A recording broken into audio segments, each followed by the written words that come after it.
भारत माता की, भारत माता की, वंदे वंदे। ला हवे तो आनी कर जो न्या हूं ओली कर्यो बोलो हजी हजी पाछा आम ओली कर वहां फरीने उभा अड़धोड़ वहां फेरवा हाटू खूब काटी करी कोई फेरवो नहीं हवे तो हरकारो।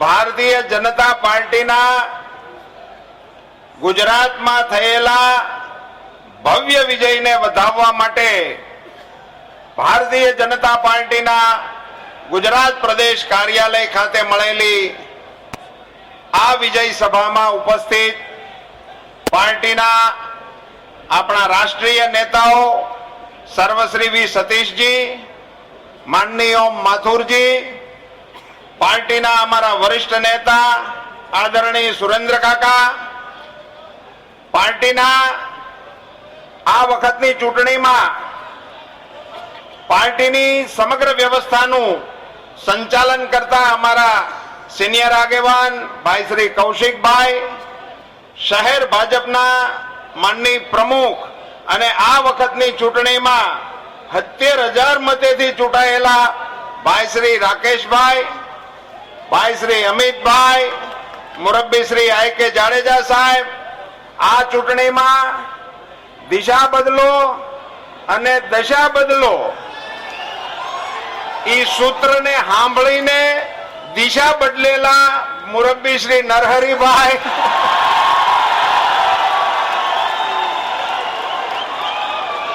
हमारा जयंतीलाल बारोट, विजय भाई रूपाणी, मंच पर विराजमान हमारा सुरेंद्र काका जेमणे आखी चूंटणी में भारतीय जनता पार्टी ना कोई कार्यकर्ता ने कोई बातनी अगवड़ ना पड़े एनी खास काळजी राखी थी एवा आदरणीय सुरेंद्र काका, अपना सांसद भाई श्री किरीट भाई, आदरणीय नरेंद्र भाई ए गुजरात तो जीत्या पण ज्यांथी धारासभ्य तरीके जीत्या एनी संपूर्ण जवाबदारी जेओ संभाळता हता एवा भाई श्री कमलेश भाई, बेन श्री आनंदी बेन, भाई श्री धर्मेंद्र भाई, मंच पर विराजमान भारतीय जनता पार्टी ना सौ मोभीओ, विशाल संख्या में उपस्थित आप सौ भारतीय जनता पार्टी ना शुभेच्छकों, मतदारों, चाहकों,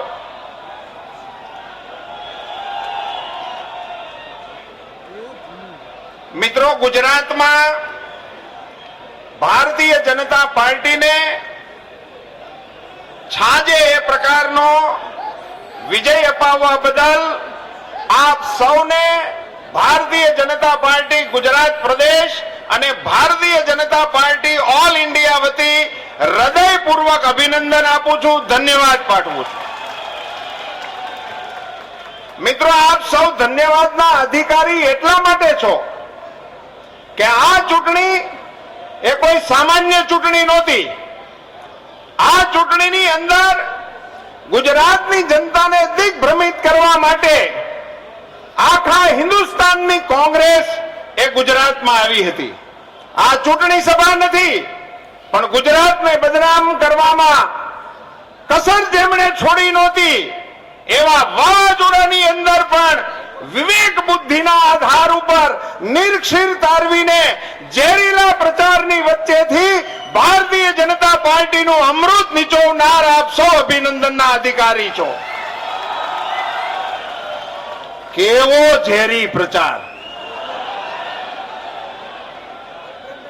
मित्रों, सामान्य रीते पंचतंत्रनी वार्तामां सांभळता आपणे के आ खभे बकरीનું બચ્ચું નહીં પણ કૂતરું છે એવી વાર્તાઓ આપણે સાંભળતા હતા। એવી સાચી ઘટનાઓ બની જાય એ પ્રકારનું માહોલ ગુજરાતમાં સર્જવા માટે કરોડો અબજો રૂપિયા લો ભૂષણ ભટ્ટ હવે ખાડિયા જીત્યું કહેવાય। અટાણ સુધી તો માખણમાં પાટું હતું પણ આ વખતે પથ્થરમાં પાટું મારીને જીત્યો ભૂષણ।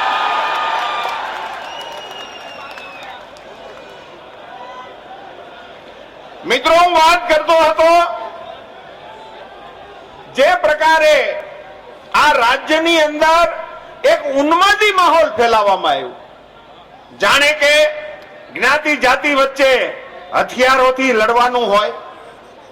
કેટલાય લોકોએ તો ફલાણા વાળી, ઢીકડા વાળી, રાધનપુર વાળી આવું બધું કરીને જીતી જવા માટેની હાકલો કરી, સમાજને તોડવા માટે, મતોની હરીફાઈ કરવા માટે, ગમે તે હદ સુધી જવા માટેની જે તૈયારીઓ કરી હતી મિત્રો, એને જવાબ આપવાનું કામ ગુજરાતના શાણા મતદારોએ કર્યું છે. એને સો સલામ, ધન્યવાદ કરું છું, એમને વંદન કરું છું. મિત્રો, આવી ચૂંટણીની અંદર આપણા મુખ્યમંત્રી શ્રી નરેન્દ્રભાઈ જે સ્થિરતાથી એમણે પાર્ટીનું અને ચૂંટણીનું નેતૃત્વ કર્યું, સરકારનું એમનું નેતૃત્વ તો દુનિયા જાણે છે. હવે આખી દુનિયાને ખબર પડી છે કે નરેન્દ્રભાઈ વહીવટ કેવી રીતે ચલાવી રહ્યા છે, સરકારને કેવું નેતૃત્વ આપી રહ્યા છે. પણ ચૂંટણીની અંદર પણ આટલા બધા હુમલાઓની વચ્ચે વિચલિત થયા વગર સ્થિર ભાવથી પોતાની વાત જનતાની સમક્ષ મૂક્યા રાખી. ગુજરાતને ચૂંટણીની અંદર પણ 3D નો વૈજ્ઞાનિક અભિગમ અપનાવીને પોતાની આગવી સૂઝનો પરિચય આપવાનું કામ પણ નરેન્દ્રભાઈએ આ ચૂંટણીમાં કર્યું.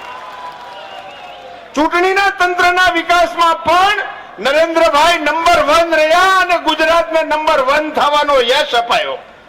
મિત્રો, આ પ્રકારની ચૂંટણી એનું આજે પરિણામ આવવાનું શરૂ થયું.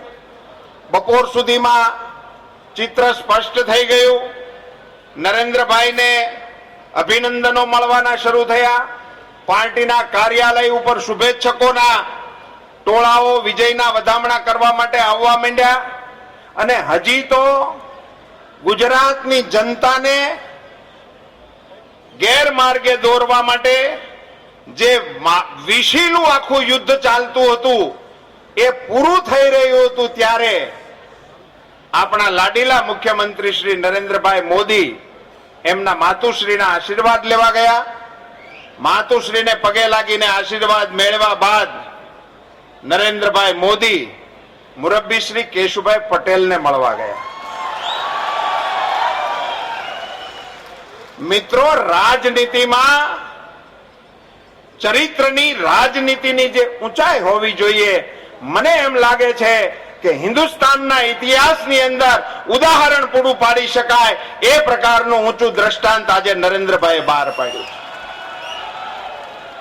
મિત્રો, સામે ચાલીને નરેન્દ્રભાઈ માટે શું કહેવાનું છે એનો મારે આજની સભાને કલુષિત કરવા માટે ઉલ્લેખ નથી કરવો, પણ આટલી વિષયની વાતોની વચ્ચે પણ અને એક પણ પળનો વિલંબ કર્યા પછી, એક પણ પળનો વિલંબ કર્યા વિના પોતાના માતુશ્રીને મળ્યા બાદ નરેન્દ્રભાઈ મુરબ્બી શ્રી કેશુભાઈને ત્યાં ગયા. મિત્રો, આખી ચૂંટણી પૂરી થઈ ગઈ, અમારી પાર્ટીનો એક કાર્યકર્તા કેશુભાઈને વિશે કશું બોલ્યો નહોતો અને કેશુભાઈએ બોલવામાં કઈ બાકી નહોતું રાખ્યું. પણ આજે જે ઘટના બની એનાથી મારી પાર્ટીના કાર્યકર્તાઓને અને ગુજરાતની જનતાને ગૌરવ લઈ શકાય એ પ્રકારનું ઉદાહરણ એમના પ્રિય નેતા નરેન્દ્ર મોદીએ પૂરું પાડ્યું છે. ચૂંટણી છે, રાજનીતિ છે, એ વડીલ છે, વર્ષો સુધી સાથે કામ કરેલા છે, એમને ત્યાં જઈને એમણે શુભેચ્છા પાઠવી, મીઠું મોઢું કર્યું, અરસપરસ શુભકામનાઓ આપીને નરેન્દ્રભાઈ પોતાને ઘેરે ગયા, નિવાસ ગયા. મિત્રો, મને દુઃખ એ વાતનું છે કે નરેન્દ્રભાઈના ગયા પછી મુરબ્બી કેશુભાઈએ મીડિયાને એવું કહ્યું કે મેં નરેન્દ્રભાઈને શુભેચ્છા આપવા માટે ફોન કર્યો અને મેં કહ્યું કે આપ ક્યાં છો, હું શુભેચ્છા આપવા માટે આપને આવું. નરેન્દ્રભાઈ એમ કહ્યું કે આપ વડીલ છો, હું આપને ઘેરે આવું. મિત્રો, રાજનીતિમાં અંતિમ દિવસે પણ આવા મુદ્દાઓ ઉપર પણ રાજનીતિ કરવાનું જે મુરબ્બી કેશુભાઈ કર્યું છે એ વાતનું મને દુઃખ છે. છેલ્લા 6 મહિનામાં, આજે નહીં, છેલ્લા 6 મહિનામાં આદરણીય કેશુભાઈએ નરેન્દ્રભાઈની સાથે ક્યારેય વાત નથી કરી, આજે પણ નથી કરી. શુભેચ્છા આપવા માટે એમણે કરી હોય તો એ આદરને પાત્ર વાત છે, સ્વીકારવું જોઈએ. લોક ચુકાદો છે, લોક ચુકાદો નરેન્દ્રભાઈની તરફેણમાં આવ્યો છે તો વિપક્ષે એને સ્વીકારવો જોઈએ. તેઓ વિપક્ષની ભૂમિકામાં ગયા હતા, એમણે જો એમ સ્વીકાર્યું હોત તો સારું હોત. પણ નરેન્દ્રભાઈ એ જ્યારે ઊંચાઈ બતાવીને એક વડીલ તરીકે એમની પાસે આશીર્વાદ લેવા માટે જાય, શુભેચ્છા આપવા માટે જાય, એવી એક ઊંચાઈ બતાવે, ત્યારે તો કમસે કમ એમાં રાજનીતિનું તત્વ ન ભેળવું હોત તો મને એમ લાગે છે કે ઠીક થયું હોત. ખેર, ગુજરાતની રાજનીતિમાં આપણે એ વાતનો આનંદ લઈએ કે આપણા નેતાએ ઊંચાઈ બતાવીને વર્તમાન રાજનીતિની અંદર એક એમનું પોતાનું કદ એ વર્તમાન નેતાઓની દૃષ્ટિએ ક્યાં છે, એ ચૂંટણીમાં જીત્યા એટલું જ નહીં પણ નેતા તરીકે ગુજરાતના એમનું કદ ક્યાં છે એને પ્રસ્થાપિત કરવાનું કામ વિજયની થોડી જ વર્ષોની અંદર નરેન્દ્રભાઈએ કર્યું છે. એ બદલ ભારતીય જનતા પાર્ટી વતી અને ગુજરાત વતી આદરણીય નરેન્દ્રભાઈને હું અભિનંદન આપું છું, ધન્યવાદ આપું છું. આ પ્રકારની અપેક્ષા નરેન્દ્રભાઈ પાસેથી જ આપણે રાખી શકીએ, નરેન્દ્ર મોદી પાસેથી જ આપણે રાખી શકીએ. મિત્રો, વૈયક્તિક જીવનમાં સંસ્કારોની અસર એ તો ક્યારેક કામ પડે ત્યારે ખબર પડે.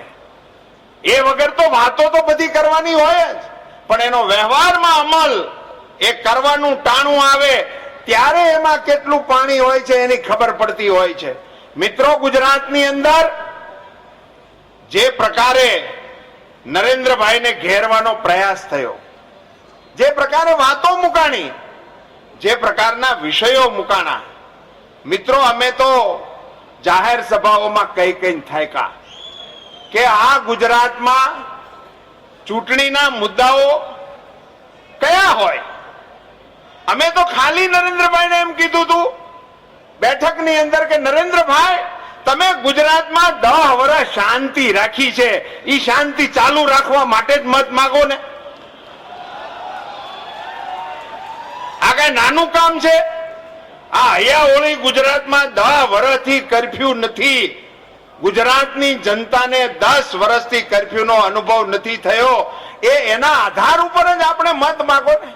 આ રાજ્યના વિકાસની દિશા જે આપી છે એના આધાર ઉપર જ આપણે મત માંગીએ. અને આ જ વાતો અમે લોકોની વચ્ચે જઈને મૂકતા હતા, પણ કમનસીબે હરીફ પક્ષ તરફથી અમારી પાસે ચૂંટણીમાં મુદ્દો મુકાણો. મિત્રો, જે આપ સૌને પણ ખ્યાલ છે કે ગુજરાતમાં છોકરા ભૂખ્યા મરે છે.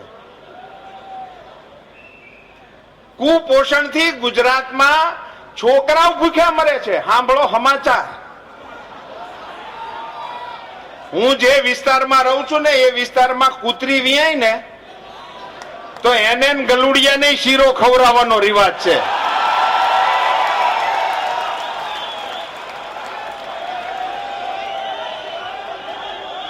જે રાજ્યમાં ગલુડિયાઓને શીરા ખવડાવવાના રિવાજ હોય ઈ રાજ્યની જનતાની સામે છોકરા ભૂખ્યા મરવાના મુદ્દા લઈને નીકળો છો તમે.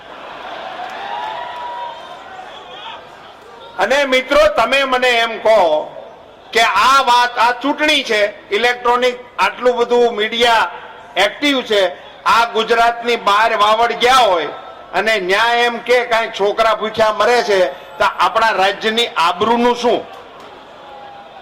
ગુજરાતની આબરૂનું શું? ચૂંટણી તો આ પતી ગઈ. હવે આપણે બહાર જવું તો આપણને લોકો નહીં પૂછે કે તમારી છોકરા ભૂખ્યા મરે.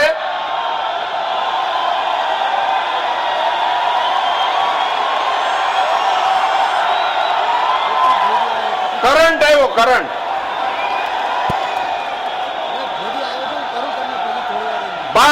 ભારત માતા કી ભારત માતા કી